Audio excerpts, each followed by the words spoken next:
Hello, everyone. This is Module 4 overview video on federalism and separation of powers. My name is Christian Cox. I'm in LA for this course.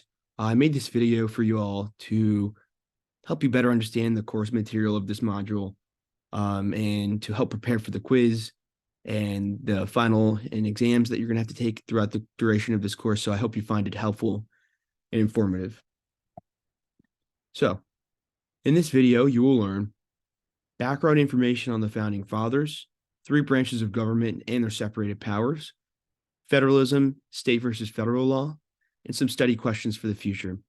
And just a little note here, watch out for some highlighted words that I've highlighted throughout this presentation, as I think they're going to be useful for you to know in the future. So just a little bit of background. Why do we have federalism and separation of powers? And we'll get into defining what those really are here in a minute. The Founding Fathers were fearful of tyranny. They had just gotten their independence from Great Britain, did not want, or I guess England at that time, they did not want an overarching ruler like the King or Queen of England. They needed to remedy the problems of the Articles of Confederation.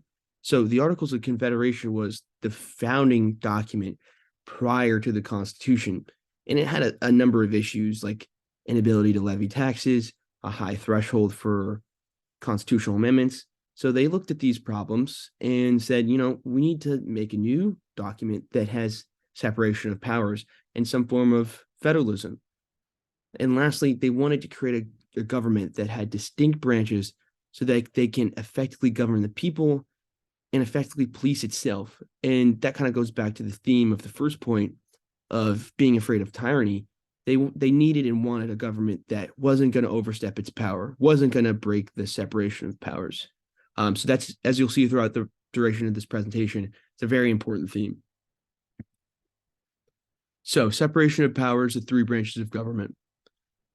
Founders, the Founding Fathers created separation of powers so that no branch can trample on the powers of another. And it was inspired by Enlightenment philosopher Baron de Montesquieu. And that is an important name for you to know, because he truthfully believed that this concept is essential to liberty and the preservation of democracy. And he ended up being correct. We still have separation of powers, even after these hundreds of years that the Founding Fathers put it into place, because it's essential to the functioning of our democracy. The three branches of government that we're going to go over just here in a second: legislative, executive, and judicial. And what we're going to do is just kind of go over their powers. It might seem a little bit familiar, but it's important to highlight to make clear. So the legislative branch, real quick, drafts, debates, and creates legislation based off the will of the people, answers directly to the people through elections, whether that's through the midterm election or at the election that everyone really knows and pays attention to when the president gets elected. They can't interfere with executive enforcement of the laws or judicial interpretation of the laws. And they oversee, this kind of gets into balance of powers a little bit. It's a different concept, but it's still relevant to mention here. Oversees executive action, confirms federal judges, cabinet nominees, and presidential appointed court nominees as well. And there is a picture of the Capitol. So the executive branch. The executive branch enforces the laws passed by the legislature and can use veto power, again, kind of getting into balance of powers a little bit, but to overturn congressional laws that are passed.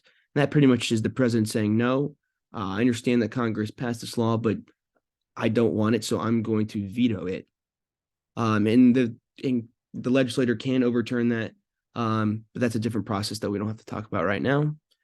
The executive branch includes the president, vice president, cabinet, and the bureaucracy. And power was significantly dulled by the Founding Fathers due to the fear of tyranny, but has kind of grown significantly over time. Lastly, the judicial branch.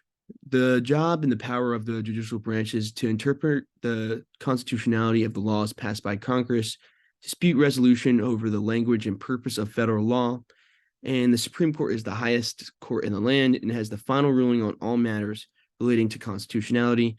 It is, effectively has the last say on matters relating to the Constitution. All right, so moving and pivoting away from the three branches a little bit, we have federalism, state versus federal law. So, what is federalism? It is the concept of sharing and conflicting power between two levels of government. In the United States, federalism generally refers to the federal and the state government. Um, you know, I know we have the image of the local government there in that graphic, but it's not as relevant to the local government as much as the national and state government. And a concept that's related to federalism here is the supremacy clause. What the supremacy clause is pretty much saying is, in matters of conflict between state and federal law is always going to trump state law.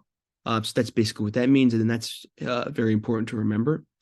So that kind of begs the question: does that mean that states can't have their own laws? No, that's not what that means at all. In fact, states have varying types of laws depending on where they are, and that's the beauty of federalism.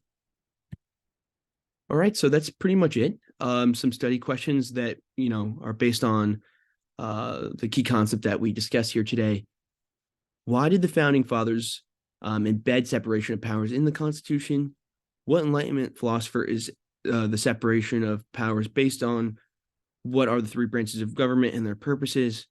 Define the concept of federalism, and what is the supremacy clause? And you can find all of those answers in this module video. So again, I hope it was helpful. If you have any questions, my email is listed on the Canvas page. I am happy to answer any questions that any of you may have. Thank you all and have a great day.